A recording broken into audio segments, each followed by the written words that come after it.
Halo siswa-siswi kelas 11, kembali lagi dengan saya Ibu Anastasia Ninowska dalam pelajaran matematika, materinya limit bentuk tak tentu. Sebuah bola dipompa sehingga volume udara di dalam bola makin bertambah. Laju penambahan volume udara di dalam bola dapat ditulis cm kubik per detik, dapat ditentukan menggunakan rumus limit, yaitu limit T mendekati T1 dari VT kurang VT1 per T kurang T1 dengan ketentuan VT itu adalah T kuadrat kali Pi. Ditanya, berapakah laju penambahan volume udara di dalam bola pada waktu T mendekati 5 detik setelah dipompa. Nah, ini adalah cerita kontekstual yang menggunakan limit sebagai penyelesaian. Nah, ketika disubstitusi, 5-nya 5 kuadrat Pi kurang 5 kuadrat Pi per 5 kurang 5, hasilnya 0 per 0. Maka hasilnya tak tentu. Nah, apakah ini jawabannya? Bukan. Maka yang kita bahas. Nah, dari penyelesaian tersebut, membuktikan bahwa menghitung limit dengan cara substitusi langsung belum menjamin diperoleh nilai limit.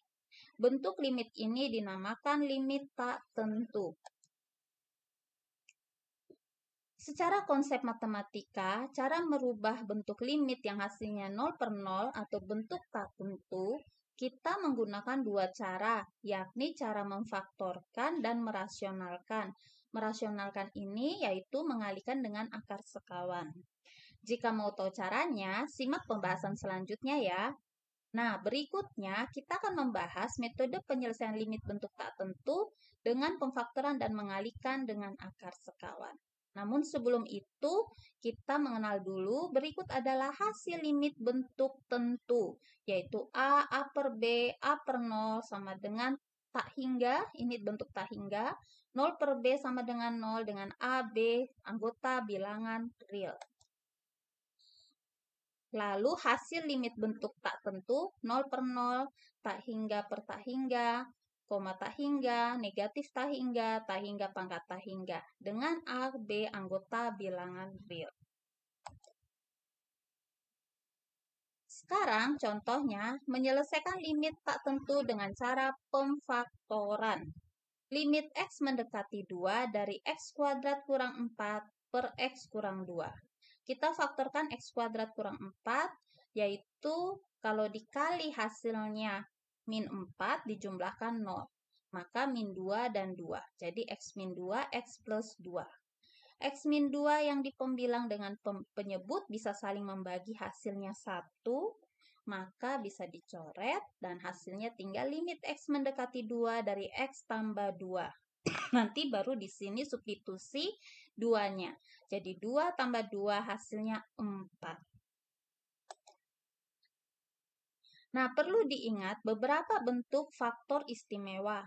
Ada A kuadrat kurang B kuadrat. Nah, ini jadinya kalau difaktorkan A plus B kali A min B. Lalu ada A plus B dikuadratkan. Jadinya A kuadrat tambah 2AB tambah B kuadrat. A kurang B dikuadratkan jadinya A kuadrat kurang 2AB tambah B kuadrat. Lalu A pangkat 3 kurang B pangkat 3 sama dengan hasilnya A kurang B kalikan A kuadrat tambah AB tambah B kuadrat. Lalu A pangkat 3 tambah B pangkat 3 sama dengan A tambah B kalikan A kuadrat kurang AB tambah B kuadrat. Nah, kita lihat contohnya di sini. Limit X mendekati 0 dari X pangkat 3 kurang 3X pangkat 2 tambah 6X per X kuadrat tambah 2X. Jika dengan substitusi langsung, kita substitusi 0-nya, 0 pangkat 3 kurang 3 kali 0 tambah 6 kali 0 per 0 kuadrat tambah 2 kali 0, maka hasilnya 0 per 0, tak tentu. Namun, jika kita faktorkan, kita bisa lihat di sini, kasih clue, difaktorkan, keluarkan X-nya, maka jadinya X kuadrat kurang X kali X kuadrat kurang 3X tambah 6. Di bawah juga keluarkan X, jadinya X kali X plus 2. X dan X ini bisa saling membagi sehingga 1.